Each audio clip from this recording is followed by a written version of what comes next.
नमस्कार मित्रांनो, मैत्रिणींनो, नमस्कार. माझं नाव प्रमोद रानडे. आता आपण जो शेअरचं ॲनालिसिस करणार आहे, फंडामेंटल ॲनालिसिस आणि रिझल्ट्स बेसिकली त्याचं रेशोज बघणार आहे. ओके, त्याचं नाव आहे बामर लॉरी. ही कंपनी पब्लिक सेक्टर अंडरटेकिंग आहे आणि बेसिकली ही 3-4 सेक्टरमध्ये काम करते. त्याच्यामध्ये ग्लोब ऑईल आहे, ग्लोब ऑईलचे डबे बनवते, मोठे मोठे ड्रम बनवते. नंतर लॉजिस्टिक्समध्ये आहे आणि ऑब्वियसली ही कंपनी ट्रॅव्हल अँड टुरिझममध्ये सुद्धा आहे. मग पब्लिक सेक्टर अंडरटेकिंगचे जे ट्रॅव्हल प्रोग्राम होतात ते सगळे टिपिकली बामर लॉरी या कंपनीच्या थ्रू रूट केले जातात for the effective ticketing etcetera etcetera. Okay, तर या कंपनीचा ग्रोथ कशी झाली बघा. सेल्स वाढलेत 1500 कोटीवरनं 2558 कोटी झालेले आहेत. OPM 13% आहे, मग रिजनेबली ओके आहे. Okay, profit before tax is around 292 crore versus 173 crore.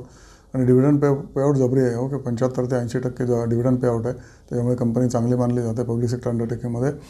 आणि याची इन्व्हेंटरी 67 कोटी आहे. ओके, नंतर वर्किंग कॅपिटल डेज त्याचे 62 दिवस आहेत आणि कॅश कन्व्हर्शन सायकल 37 डेज आहे फ्रॉम 25 डेज. त्यामुळे कॅश कन्व्हर्शन सायकलसुद्धा ओके, एका महिन्यात सगळे पैसे मिळतात त्यांना.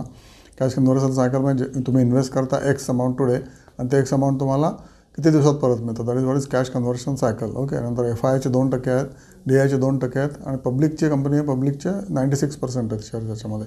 ओके, प्रमोटर हा गव्हर्नमेंट असला तरी मेनली सगळे पब्लिकचे 96% शेअर्स आहेत. इक्विटी मात्र खूप जास्त आहे, 171 करोड आहेत. ओके, फेस व्हॅल्यू 10 आहे, त्यामुळे स्प्लिट व्हायचे चान्सेस जोरदार आहे त्याचे.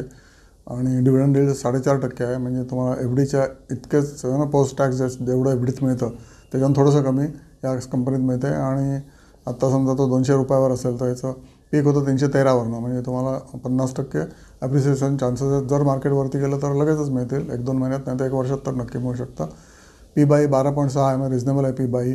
ओके, रिटर्न ऑन कॅपिटल 15% आहे, रिटर्न ऑन इक्विटी 14% आहे, म्हणजे चांगलं आहे ना. आपल्याला रिटर्न ऑन इक्विटी किंवा रिटर्न ऑन कॅपिटल किती मिळतं, आपल्या फिक्स्ड डिपॉझिट मिळतं 6% मिळतं. Okay, post tax 6% may be. तर इथे 14% आणि 15% आहे. त्यामुळे बामर लॉरी ही कंपनी डायव्हर्सिफाईड कंपनी आहे आणि ही कंपनी मी गेले 50 जवळजवळ 30 वर्ष ट्रॅक करतो आहे आणि कंपनीने मला ऑलवेज प्रॉफिट मिळवून दिलं आहे, तुम्हालाही मिळवून देईल. 10 वर्षाचा चार्ट बघितला तर लो आहे 84. ओके, कोविडला 77 होता लो आणि आता 200 आहे. आणि पीक वॉज 2024च्या मेमध्ये पीक वॉज 313. तुम्ही चार्ट बघू शकता गुगलवरचा. चार्ट म्हणजे गुगलवर सांगा की बामर लॉरी चार्ट, तर तुम्हाला 1 वर्षाचा चार्ट दाखवेल, मग 5 वर्षाचा चार्ट पण तुम्ही बघू शकता. त्याच्या शेजारी फंडामेंटल्स पण येतात. मोबाईलवरनं तुम्ही हे सगळं फंडामेंटल ॲनालिसिस करू शकता. आणि obviously you can check with your fundamental expert आणि technical expert and then only take action. Okay, सोच कर, समज कर, इन्व्हेस्ट कर, हे मंत्र आहे या चॅनलचं आणि NSEचं आणि BSEचं सुद्धा. तर त्याप्रमाणे तुम्ही विचार करा, अभ्यास करा आणि मगच श्रीमंत व्हा. Okay, thank you so much.